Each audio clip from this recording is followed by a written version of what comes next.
नमस्कार दोस्तों, मुद्दे की बात में आपका स्वागत है। पाकिस्तान के आतंकी इरादों पर भारत के जवाबी हमले का असर उत्तर प्रदेश की सियासी हवाओं में भी दिख रहा है। मुख्यमंत्री योगी आदित्यनाथ ने ऑपरेशन सिंदूर के बारे में कहा कि विकसित भारत किसी को छेड़ता नहीं और अगर कोई छेड़े तो उसे छोड़ता नहीं, मान में घुसकर मारता है। समाजवादी पार्टी के प्रमुख अखिलेश यादव ने भी एक प्रेस कॉन्फ्रेंस की आज और उन्होंने कहा कि आतंकवाद के खिलाफ लड़ाई में वो सरकार और सेना के साथ हैं। आतंकवाद को खत्म करने के लिए सरकार जो भी नीति तय करेगी, समाजवादी पार्टी उसके साथ होगी। लेकिन जंग के जोश के बीच सियासत भी अपनी चाल चल रही है। अखिलेश यादव इन दिनों कुंडा के विधायक रघुराज प्रताप सिंह यानी राजा भैया पर फायर हैं। इसे अखिलेश यादव की उस ठाकुर राज विरोधी राजनीति के हिस्से के तौर पर देखा जा रहा है जो वो पीडीए की धार तेज करने के लिए कर रहे हैं। लेकिन इसके साथ खास बात एक और है, वो ब्राह्मणों को लुभाने के लिए तमाम कोशिशें भी कर रहे हैं। वो पीडीए के पी में पंडित को ढूंढ रहे हैं। तो क्या कुछ दिन पहले जो अखिलेश यादव की ठाकुर बनाम दलित राजनीति नजर आ रही थी, वो दरअसल ठाकुर बनाम बाकी सब है। मतलब वो ठाकुर को एक तरफ कर देना चाहते हैं उत्तर प्रदेश की राजनीति में और बाकी सबको साथ लेकर चलने की बात या कोशिश कम से कम कर रहे हैं। कुछ बड़े सवाल हैं इससे जुड़े हुए। वो सवाल ये है कि क्या अखिलेश यादव को ब्राह्मण वोट मिल पाएगा, जिस तरह से उन्होंने पिछले कुछ दिनों से उनकी कोशिशें हैं।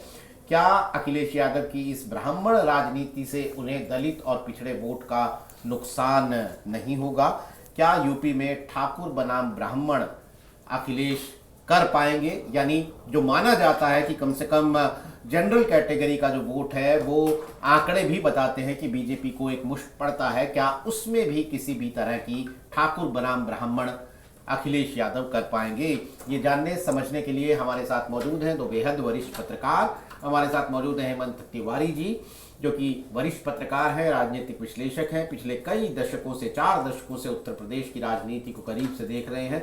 साथ ही विजय उपाध्याय, जो कि दैनिक भास्कर अखबार के ब्यूरो चीफ हैं उत्तर प्रदेश में, वरिष्ठ पत्रकार हैं और राजनीतिक विश्लेषक हैं। हम तमाम मुद्दों पर उनके साथ चर्चा करते हुए उन्हें समझने की कोशिश लगातार करते रहते हैं। हेमंत जी, सबसे पहले मैं आपके पास ये सवाल लेकर आना चाहता हूं जो मैंने अपनी भूमिका में भी एक तरीके से लोगों से पूछा कि क्या अखिलेश यादव राजा भैया पर वो बरसते हैं? राजा भैया को लेकर उनका पिछले कई दिनों में हमने 2-3 बार एक जिसे कहते हैं जुबानी एनकाउंटर देखा। परसों तो उन्होंने एक बड़ी बात कह दी कि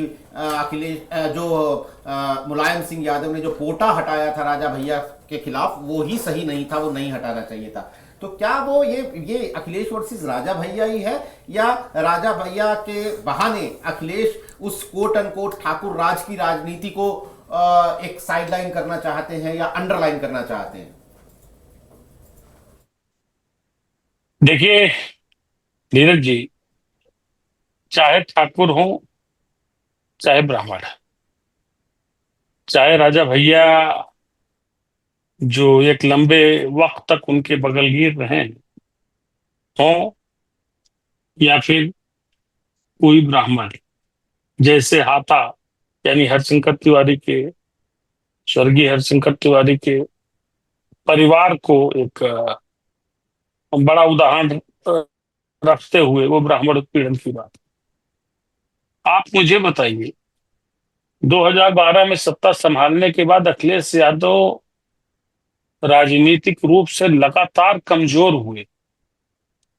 2014 का पार्लियामेंट्री इलेक्शन, 17 का असेंबली इलेक्शन, 19 का पार्लियामेंट्री इलेक्शन, 22 का असेंबली इलेक्शन, अगर उनको कुछ संतोषजनक यानी उनकी उम्मीद से कुछ बेहतर परिणाम मिला, 2024 के लोकसभा चुनाव में मिला। और 2024 के लोकसभा चुनाव में एक नहीं 100 बार कहता हूं, मैं चुनाव परिणामों से पहले भी कह रहा था, इसी प्लेटफॉर्म पे मैंने कितनी बार कहा, आज फिर कह रहा हूं कि अखिलेश यादव पिछड़ा बनाम अगड़ा की लड़ाई लड़ रहे हैं। और जब पिछड़ा बनाम अगड़ा की लड़ाई पर उन्होंने पीडीएफ फार्मूला दिया, तभी उनको इतनी बड़ी कामयाबी मिली। तो उस फार्मूले को क्यों छोड़ेंगे? नहीं छोड़ेंगे। और 2027 की उनकी जो तैयारी है वो भी उसी फार्मूले पर है। अगर कोई ये समझे कि राजा भैया का विरोध करके या राजा भैया के बारे में इस तरह की बात करके, जिसको पॉलिटिकली एक तरीके से बचकाना भी कहा जा सकता है, इसको लोग बहुत अच्छे भाव से नहीं लेते हैं। वो उनको कुछ लाभ होगा, न तो ऐसा अखिलेश यादव समझते हैं, न हम समझते हैं। चाहे छतरी, यानी जिसका सिंबल उन्होंने बनाया है राजा भैया को, चाहे ब्राह्मण, इस पर बड़ा फोकस उनका न तो है न होगा। ये सब बातें हैं। ये देखिए, राजनीति है, राजनीति में बहुत सी चीजें कृत्रिम तरीके से पेश की जाती हैं, ये उसका हिस्सा है। चाहे वो राजा भैया पर तंज कसे, कोई प्रतिकूल टिप्पणी करें, या फिर ब्राह्मणों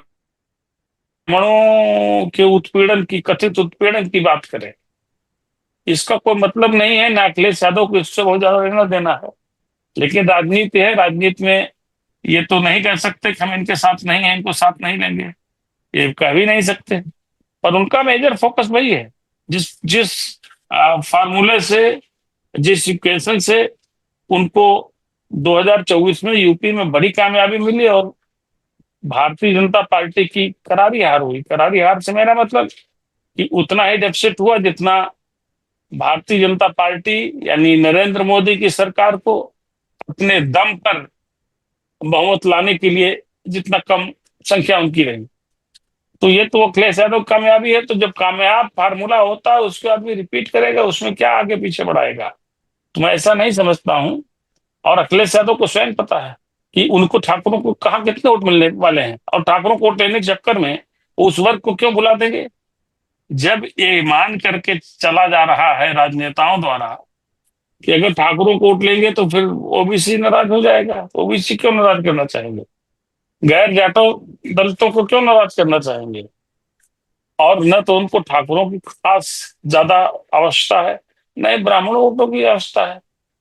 और वैसे भी आप देख लीजिए, ठीक है, एक दिखाने के लिए भले चाहे मुलायम सिंह यादव रहे हो, चाहे अखिलेश यादव की सरकार रही हो, क्षत्रिय और ब्राह्मण नेताओं की बड़ी सीमित संख्या इनके यहाँ हुआ करती थी, जिनको इन्होंने बड़ा फेस बना के रखा। अब कहने की बात है तो आप जनेश्वर मिश्रा जैसे राजनेता का भी नाम ले सकते हैं। लेकिन जनेश्वर मिश्रा, ब्रजभूषण तिवारी और रमाशंकर कौशिक जैसे नेताओं की इंडिविजुअल कैपेसिटी को छोड़ दें तो जाति को तो कभी साथ लेकर के नहीं चले, तो आगे क्यों चलेंगे।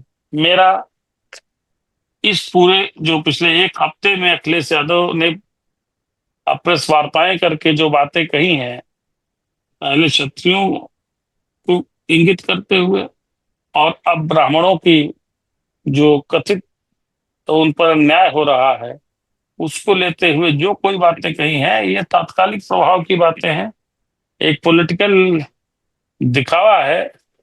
ये न तो उनके अंतर्मन से है और न ही इसका उन्हें कोई लाभ मिलने वाला है। उनको पता है उनके जो इंडिविजुअल इन जातियों के कैंडिडेट्स होंगे, जो उम्मीदवार होंगे, जो प्रभावशाली होंगे, उनको टिकट देंगे, उनको चुनाव लड़ाएंगे। और उनमें इतनी क्षमता है कि पार्टी के अन्य वर्गों का साथ और उस बिरादरी का साथ तो उनकी सीटें निकल सकती हैं। जो उनका अपना लक्ष्य है, लक्ष्य यही है कि 2027 में उनकी ज्यादा सीटें निकलें और सरकार बनाए।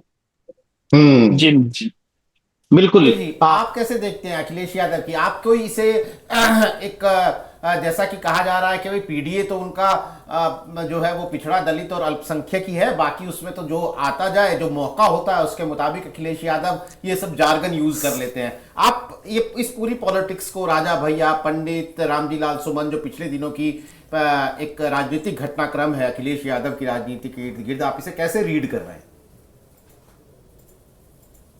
ये बहुत ही कॉम्प्लिकेटेड इशू हो गया है राजा भैया और अखिलेश यादव के रिलेशन, क्योंकि लोकसभा चुनाव में राजा भैया बीजेपी के बजाय अखिलेश यादव जी के साथ थे और उनको समाजवादी पार्टी के लोकसभा चुनाव में उन्होंने मदद की थी।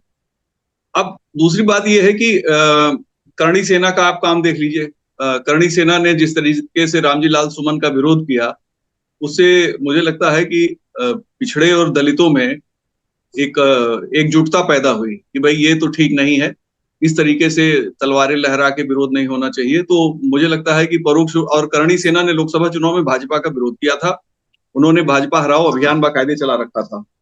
तो दो बातें तो ये हो गई। अब तीसरी जो अखिलेश कर रहे हैं, देखिए उन्होंने नेता विरोधी दल एक ब्राह्मण को बनाया। 5 विधायक उनके 2022 के चुनाव में ब्राह्मण जीते थे, और लोकसभा चुनाव में भी मैं इस समय डेटा भूल गया अचानक, तो लोकसभा में भी उन्होंने सनातन पांडे एक ही हैं उनके बलिया से, तो उन्होंने टिकट दिया। ऐसा नहीं है कि ब्राह्मणों को टिकट नहीं दे रहे हैं।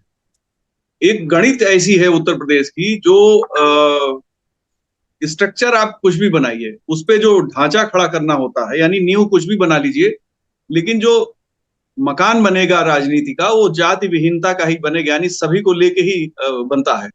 सिर्फ बीजेपी ऐसी पार्टी है जिसको मुस्लिम बहुत कम देता है, लेकिन फिर भी कुछ परसेंट उसको भी वोट मिल जाते हैं। लेकिन समाजवादी पार्टी को सभी का वोट मिल जाता। तो अखिलेश की निगाह बीजेपी के जो वोट हैं, जो बेस वोट बन जाता है, ब्राह्मण बेस वोट है बीजेपी का, और अति पिछड़ा और अति दलित, ये बीजेपी के साथ सबसे ज्यादा मजबूती से रहे हैं। तो अब अखिलेश चाहते हैं कि 2-3-4% ब्राह्मण अगर खिसक जाए, बीजेपी से हमारी तरफ आ जाए, तो बीजेपी की सीटें बहुत चरमरा जाएंगी, और इसी स्ट्रेटजी पे वो काम करने की कोशिश कर रहे हैं। बीच बीच में कभी कभी वो विरोध भी कर देते हैं। कुछ ऐसे इश्यूज हैं जहां पे ऐसा लगता है कि ये एक्चुअली जो ट्रेडिशनली ब्राह्मण माने जाते हैं उनके मुद्दों पर कुछ विरोध भी कर देते हैं, लेकिन वो पिछड़ों को मैसेज देने के लिए होता है। लेकिन अभी वो मंदिर भी उनका शुरू होगा काशी केदारेश्वर इटावा में, तो वो भी एक अपने को सॉफ्ट हिंदुत्व की लाइन भी उनके पास है, और ब्राह्मण को 3%, 4%, 2% जितना भी बीजेपी से टूटेगा वो बीजेपी को डबल नुकसान पहुंचाएगा। अखिलेश इसी स्ट्रेटजी पे काम करने की कोशिश कर रहे हैं। वो एक तरफ तो राजा भैया के खिलाफ बोल रहे हैं, दूसरी तरफ ब्राह्मणों के पक्ष में बोल रहे हैं। तो इसका आप मैसेज समझ सकते हैं। जो नैरेटिव उत्तर प्रदेश में गढ़ने की कोशिश काफी दिन से की जा रही है, राजपूत वर्सेस ब्राह्मण, तो अखिलेश भी उसमें काम कर रहे हैं। और मुझे लगता है कि एक अच्छी स्ट्रेटजी है, पॉलिटिकली बहुत साउंड स्ट्रेटजी मैं इसे मानता हूं, क्योंकि अभी जातीय जनगणना का अनाउंसमेंट हो गया है, जातीय जनगणना हो जाएगी। 1931 की जनगणना की रिपोर्ट के सारे डॉक्यूमेंट मेरे पास हैं कि किस जाति की कितनी संख्या है। तो नंबर 1 पे जाटव है, नंबर 2 पे ब्राह्मण है, जाति के हिसाब से। उसमें हिंदू मुसलमान मत देखिए, क्योंकि मुसलमानों की भी जाति की जनगणना में जब आएगा कि शेख सैयद, पठान, जुल्हा और ये अलग अलग इनकी बिरादरियां हैं, अंसारी, कुरैशी, ये सब जब जुड़ेंगे, इनको गिनती होगी, तो उसमें नंबर 1 पे जाटव, नंबर 2 पे ब्राह्मण, या हो सकता है ब्राह्मण नंबर 1 पे आ जाए, क्योंकि जो हुकुम सिंह की कमेटी 2001 वाली है, 2002 की, वो जो बताती है उसके हिसाब से 11.5% जाटव है, और ब्राह्मण की जो 1931 की जनगणना की रिपोर्ट है उसमें ये कहते हैं कि 11.4% ब्राह्मण है। लेकिन इसमें त्यागी और भूमिहार ब्राह्मण शामिल नहीं है। अगर उनको शामिल कर लेते हैं तो ये संख्या 12.5% से ऊपर हो जाती है। तो जाति के आधार पर सबसे बड़ी आबादी अगर जाटो होती है तो सेकंड लार्जेस्ट होगी ब्राह्मण। तो सेकंड लार्जेस्ट जो ब्राह्मण है, जो बीजेपी का बेस वोट है, अगर उसमें डेंट करने की कोशिश है, तो मुझे लगता है एक सॉलिड स्ट्रेटजी है। और अखिलेश यादव जिस तरीके की राजनीति कर रहे हैं, लगातार योगी जी पे हमले कर रहे हैं, कास्ट बेस को बना के हमला कर रहे हैं, और उत्तर प्रदेश में जिस भी मुख्यमंत्री पे हमला जाति के आधार पे हुआ है और वो नैरेटिव अगर बन गया तो निश्चित तौर पे उसे नुकसान उठाना पड़ा है। अब योगी जी की छवि थोड़ा अलग है, एक नेशनल पर्सपेक्टिव में उनको देखा जाए तो अलग इमेज है, और वो एक ऑरा भी उनका अलग है। तो कितना वो डेंट कर पाएंगे इस मुद्दे को लेकर मैं नहीं कह सकता, अभी चुनाव बहुत दूर है। लेकिन कोशिश यही है, स्ट्रेटजी यही है कि जातिवाद का आरोप चिपका दीजिए और नीचे से बाकी जातियों को वहां से हटा दिया जाए। तो ये समाजवादी पार्टी की एक सॉलिड स्ट्रेटजी है। और लोकसभा चुनाव अगर आप देख लें, जिस तरीके से उनके रिजल्ट आए थे, उसमें बीजेपी के अति पिछड़े, अति दलित शिफ्ट कर गए समाजवादी या इंडी गठबंधन के पास। ठीक है, वो कहा जाता है कि भाई झटके में हो गया संविधान और आरक्षण के मुद्दे पे, लेकिन विधानसभा चुनाव में ऐसा नहीं होगा। तो लेकिन विधानसभा चुनाव में भी कुछ चीजें हों। अब जिस तरीके से ऑपरेशन सिंदूर हुआ है और ये जातीय जनगणना का अनाउंसमेंट पहले ही सरकार ने कर दिया है, अपोजिशन के हाथ से जो मजबूत हथियार था वो खिसक गया है। तो अब एक ऐसा उनको रणनीति बनाने की जरूरत है जिसमें बेस वोट होगा यादव, मुसलमान और कुछ अति पिछड़े, अति दलित, और उसमें अगर ब्राह्मण भी जुड़ जाता है, इनका जो चंक 42% बना था लोकसभा चुनाव में, अगर वो उससे थोड़ा सा भी ऊपर जाता है तो बहुत बड़ा परिवर्तन लाएगा। अच्छी रणनीति अखिलेश यादव की तो आप मान रहे हैं। आगे बढ़ाते हैं सर, हेमंत सर आपके पास आते हैं चर्चा के लिए कि अखिलेश यादव, जैसा कि विजय सर ने बताया अभी कि वे नेता प्रतिपक्ष माता प्रसाद पांडे, अखिलेश यादव की जब सरकार थी तो यश भारती जब वो बांटते थे तो उसमें ब्राह्मणों के नाम उस लिस्ट में नज़र आते थे। अखिलेश यादव ब्राह्मणों को लेकर जो जिस प्रकार की सियासत उत्तर प्रदेश में कर रहे हैं, जब जब अखिलेश यादव का थोड़ा बैकग्राउंड पर जाऊंगा सर, कि अखिलेश यादव की जब सरकार गई तो एक नैरेटिव बना था उनके ऊपर यादववादी पार्टी होने का टैग का, और उनकी सरकार जाने के पीछे का एक बड़ा वजह माना जाता है ब्राह्मण समाज को जिसको वो टारगेट कर रहे हैं। वो समाज पढ़ा लिखा तबका है, वो समाज पब्लिक ओपिनियन क्रिएट करता है, वो समाज किसी के बारे में उसकी अच्छी छवि बना सकता है, उसकी छवि बिगाड़ सकता है। अखिलेश यादव छवि बिगाड़ने का शिकार हो चुके हैं। क्या उनकी एक कवायद इस दिशा में भी है कि अगर भाई ब्राह्मणों की हम बात करेंगे, ये तबका हमारे लिए बात करेगा छोटा ही सही, तो उनकी वो जो छवि यादव नेता की उत्तर प्रदेश में बन रखी थी इतने सालों से, जिसको उन्होंने पीडीए के नारे से तोड़ा भी है, तो क्या इस दिशा में भी अखिलेश यादव अपनी योजना को बना रहे हैं? फिलहाल तो अभी जो अद्यतन परिस्थितियां परिलक्षित हो रही हैं उसमें मुझे यह प्रयास नहीं लगता। और देखिए, या तो आप छवि बना लीजिए या फिर आप चुनाव जीत लीजिए, बहुत सीधा सा गणित है। अगर आ, सबको साथ लेके चलने की कोशिश करेंगे तो शायद आपकी पर्सनालिटी मैच नहीं खाती सबको साथ ले चलने वाली। कहाँ वो सबको साथ में कह रहे हैं, सिंह साहब लोग का पोस्टिंग का डिटेल दे जी रहे हैं। हाँ, वही तो आप बताइए, क्षत्रियों की पोस्टिंग का आप डिटेल दे रहे हैं। आप सीधे सीधे योगी आदित्यनाथ पर ठाकुरवादी होने का आरोप लगा रहे हैं। आप ब्राह्मणों को लुभाने की कोशिश कर रहे हैं। तो साहब, सारे दांव एक साथ नहीं चलते। जब आप बाजार में सब्जी खरीदने जाते हैं तो कुछ प्रमुख सब्जियां आप खरीद लेते हैं। अगर आप समझें कि तो कुछ घलवा में यानी अतिरिक्त मांगने में मिल जाए, उसको भी ले तो उसकी सब्जी नहीं बन सकती है। वो तो खाली आप मिर्च और थोड़ी अदरक मांग सकते हैं। धनिया धनिया पत्ती भी मिल जाता है। आप धनिया पत्ती और आप सब्जी सब नहीं ले सकते हैं। तो इस बात को अखिलेश यादव समझते हैं। लेकिन मैंने क्या कहा, राजनीति ऐसा विषय है कि आपको दो चेहरे रखने पड़ते हैं। एक चेहरा आपका वास्तविक होता है, जिसको विजय उपाध्याय ने जो कहा कि जो उनका एक मूलधन है, मूल वोट बैंक है। और एक चेहरा दिखावटी होता है, कृत्रिम होता है, जिसमें आप बहुत सी ऐसी चीजें करते हैं जो वास्तव में आपने न तो पहले किया होता है, ना आप उसको करना चाहते हैं, लेकिन फिर भी आप करते हैं। तो इसको मेरे ख्याल में इन शब्दों में बेहतर तरीके से समझा जा सकता है। लेकिन एक बात और जानिए, हो सकता है एक ब्राह्मण नाराज हो और उनको अखिलेश यादव को लगता हो कि बहुत बढ़िया बात है, इसी पे हिट करो, सरकार ब्राह्मण विरोधी है या मुख्यमंत्री ब्राह्मण विरोधी है। अरे भाई, मुख्यमंत्री योगी आदित्यनाथ ने कौन सा ऐसा कोई ऐसा काम किया जिससे उनको या किसी को लगता हो वो ब्राह्मण विरोधी है? किसको लगता है? हाँ, आप तो चीजों को आप जा करके बड़ी गहराई से उसकी जटिलताओं को डिकोड करके आप अगर ऐसा एक मंतव्य बनाएं कैसा होता है, तो उसके बारे में तो कुछ नहीं कहा जा सकता है। और एक जो गोरखपुर का विषय है, देखिए, गोरखपुर योगी आदित्यनाथ का अपना गृह क्षेत्र है, गृह जनपद है। वहीं से उन्होंने राजनीति का कागज सीखा, वहीं से चुनाव लड़ना शुरू किया। तो वहां की कुछ स्थानीय परिस्थितियां अलग होती है, हो सकता है, लेकिन आप उसको समग्र दृष्टि से इस विषय को लेकर के किसी को आरोपित नहीं कर सकते हैं। उसको पब्लिक भी समझती है। हालांकि राजनीति इसी को कहते हैं कि अगर आपको लगे कि हाँ कुछ ऐसा हो रहा है तो आप उस पर ठीक उसी जगह पथौड़ा ठोकिए। यहाँ भी यही स्थिति है, लेकिन इसका कोई बहुत खासा फर्क हमको नहीं लगता है पड़ने वाला है। और अखिलेश यादव भी वही करेंगे, आप देखिएगा। विजय बाबू ने भी जो जिक्र किया, तो अभी हम खुद देखने लगे कितने सांसद हैं समाजवादी पार्टी को और किस जात से हैं, तो इसी सारी चीजें बड़ी क्लियर हो जाती हैं। और विधायकों की कितनी संख्या है वो भी बहुत कम है, तो उनका तो उनको पता है कि हमारा मूलधन कहाँ है, मूलधन कहाँ है, और मूलधन के अलावा जो ब्याज टाइप का अतिरिक्त धन आ जाता है वो कहाँ है। तो वही ब्याज धन और ग्रहण करने के प्रयास में ये सब कर रहे हैं, और राजनीति में ऐसा सब करते हैं। अखिलेश यादव गलत नहीं कर रहे हैं, मैं अखिलेश यादव गलत बिल्कुल नहीं कह रहा हूं।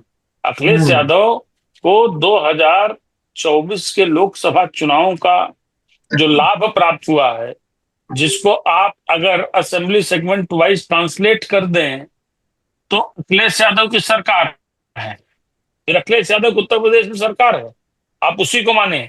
उन्हीं परिणामों को आप अगर ट्रांसलेट कर दें विधानसभा वार, तो उनकी पूर्ण बहुमत की सरकार है।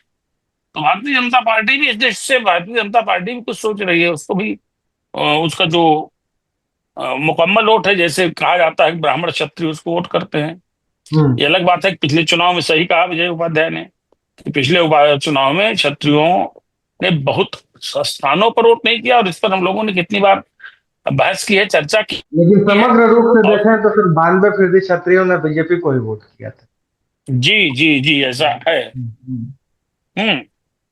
नहीं, स्थानीय आधार पर तो कुछ बदलाव हो ही जाता, जैसे अब इन्हीं की सीट है, क्या कहते हैं, याद होगा विजय उपाध्याय को 2019 के लोकसभा चुनाव में जब मेनका गांधी से मुकाबिल थे सोनू सिंह, तो क्षत्रियों का के बहुत बड़े वर्ग ने सोनू सिंह को वोट किया था। वो तो उत्तर प्रदेश से, वहां इस तरह का जातीय प्रभाव चलता है। लेकिन मेरा मानना है कि आप इससे बहुत ज्यादा प्रभावित नहीं कर सकते हैं। और दूसरी बात, क्या ब्राह्मणों को नहीं पता है कि समाजवादी पार्टी की जब भी सरकार रही है, या समाजवादी पार्टी ने मंडल कमंडल की राजनीति का दौर शुरू होने के बाद से लेकर के अब तक जो राजनीति की है, उसमें ब्राह्मणों का क्या स्थान रहा है, ये सब पता है। वही है ना, एक बड़ी बुरी कहावत है, खराब कहावत है पूर्वांचल की, कि तमाशा घुस के देखना। मतलब ये माना जाता है उत्तर प्रदेश में कि ब्राह्मण क्षत्रिय कुछ भी हो, इनको कितना उपेक्षित कर दिया जाए, इनको कहीं कोई तवज्जो न मिले, उसके बावजूद वोट तो देंगे ही भाजपा, भारतीय जनता पार्टी को ही। और ये कई वर्षों से लगातार देखा जा रहा है। लेकिन फिर भी अखिलेश यादव राजनेता हैं, उनको अपना 2027 में भविष्य दिख रहा है। वो उस दृष्टि से, जैसा उपाध्याय जी ने कहा, एकदम ठीक कहा कि भाई हम यहाँ तक तो पहुंच गए हैं, अगर हमारा 42-42.5% हमारा वोट शेयर जा रहा है हमारी कास्ट कैलकुलेशन से, तो साहब हम कुछ परसेंट और बढ़ा लें तो हम चैंपियन हो जाएंगे। अखिलेश यादव भी उसी यत्न में रत हैं, और इसमें कोई बुरी बात नहीं है, तो अच्छी बात है। हर आदमी अपने भविष्य की अच्छा भविष्य देखता है। लेकिन एक अंतिम पंक्ति जरूर कहूंगा कि अखिलेश यादव ने पूरे प्रदेश में इस अपने इल्जामों से कुछ ऐसी बहस छेड़ दी है। हालांकि यह समय राजनीतिक बहसों का नहीं है। अभी भारत का जो विजय पताका पाकिस्तान के ऊपर फहर रहा है, उसमें लोग इतना ध्यान नहीं देंगे। लेकिन आने वाले समय में, महीने 2 महीने बाद, 4-6 महीने बाद, ये जो एक, हम तो इसको कहेंगे जो आग लगाने वाली बात होती है, ये जो आग, ये जो धुआं उठाया है अखिलेश यादव ने, इसका असर एक बड़ी चर्चा के रूप में देखा जा सकता है, जो क्षत्रियों को लेकर के, और खासतौर से ब्राह्मणों को लेकर के, और उससे सरकार के रिश्तों को लेकर के जो कुछ इल्जामात उन्होंने लगाए। हालांकि इतने सब के बावजूद आपका ये इशारा तो बिल्कुल स्पष्ट है अखिलेश यादव के लिए कि मतलब सूद के चक्कर में मूलधन नहीं गंवाया जाता है, सूद अगर ब्राह्मण वोट है तो। विजय सर, मैं आपके पास में आता हूं कि अखिलेश यादव का पी से पंडित हो जा रहा है। पूजा शुक्ला जैसे उनके ब्राह्मण नेता हैं, वो भी कह रही हैं कि पी से पंडित भी होता है।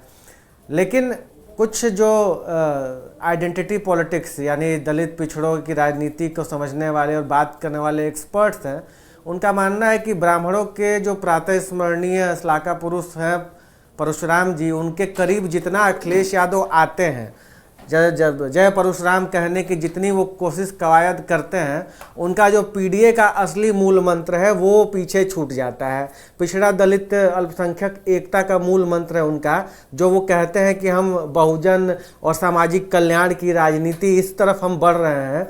जो ही वो जय परशुराम करते हैं उससे वो दूर होते नजर आते हैं। तो क्या वैचारिक स्तर पर अगर इस बात को उनके इस राजनीतिक दाव को टटोला जाए, तो क्या अखिलेश यादव ब्लफ ऐसा कोई गेम खेल रहे हैं जिसका वैचारिक खामियाजा लंबे अरसे में उनको उठाना पड़ सकता है? देखिए, पिछला चुनाव अगर आप ध्यान से देखें 2022 का, तो एक मंदिर में इन्होंने जाके पूजा किया था परशुराम जी की। और परशुराम जी ईश्वर के अवतार माने जाते हैं, लेकिन इन जनरल ब्राह्मण समाज में पूजा नहीं होती, लोग उनकी स्तुति नहीं जानते, उनका राग भोग तरीका नहीं जानते हैं, लेकिन जय परशुराम इसलिए कह देते हैं कि उनको किसी को चढ़ाना होता है। लेकिन जब अखिलेश जी गए थे तो उसके बाद अचानक वहां से लौटने के बाद उन्होंने इस लाइन पे थोड़ा सा अपने को पीछे कर लिया था। तो ये एक एग्जाम्पल है हमारे सामने। लेकिन देखिए, सभी एक तरीके से नहीं सोचते और सभी एक जैसे नहीं होते। समाज में जाति से ऊपर उठकर बात करने वाले और जातिवाद को महत्व न देने वालों की बहुत बड़ी संख्या है। और इस समय उत्तर प्रदेश में, इस समय क्या, पिछले 10 सालों से दो ही वोट है, दो ही गठबंधन है। फिर मैं मनीष जी आपसे कह रहा हूं, एक भाजपा के समर्थन में, दूसरा भाजपा के विरोध। भाजपा के विरोध वाला बिना लीडरशिप लिए, बिना टिकट पाए किसी को भी, किसी एक पार्टी के लोगों को जिता देता है। जैसे लोकसभा में आपने देखा, अगर 2019 में 15 लोग जीते थे बीजेपी और सपा के, तो उसमें यादव और मुस्लिम की संख्या देख लीजिए, और 2024 में देख लीजिए जब 43 हैं, तो यादव मुस्लिम की संख्या थी, यानी 5 यादव 5 मुस्लिम ही जीते हैं 37 में। बाकी सब दूसरी जातियां जीती। यानी कि इन लोगों ने किसी को भी, जिनको पार्टी ने टिकट दिया, यादव और मुस्लिम्स ने उन्हें दबा के वोट दिया। और जिन जगहों पे बीजेपी ने ब्राह्मण खड़ा किया था, उन सभी सीटों पे अखिलेश ने कुर्मी उतार दिया। उन सारी सीटों में से सिर्फ एक सीट जितिन प्रसाद जीते, क्योंकि वो फर्स्ट फेज में था, और वो जीत गए। बाकी किसी सीट पर ब्राह्मण प्रत्याशी बीजेपी का लोकसभा में नहीं जीता। तो बहुत समीकरण बारीक हैं, बहुत ही पेचीदा है।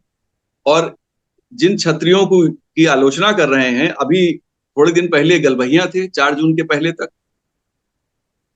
क्या स्ट्रेटजी है, किस तरीके से राजनीति हो रही। अगर अखिलेश यादव जी किसी ब्राह्मण या क्षत्रिय को इस समय दे देंगे, तो उसको यादव, मुसलमान और जो ओबीसी और दलित जो भी सपा के समर्थक हैं, उसे आंख मूंद के वोट करेंगे। अगर वो अपनी बिरादरी का वोट ला सकता है, जैसा मायावती का ट्रेंड था, तो उसे वो बेनिफिट में आ जाएगा, उसको फायदा हो जाएगा, बशर्ते उसकी अपनी इमेज अपनी विधानसभा क्षेत्र में ठीक हो।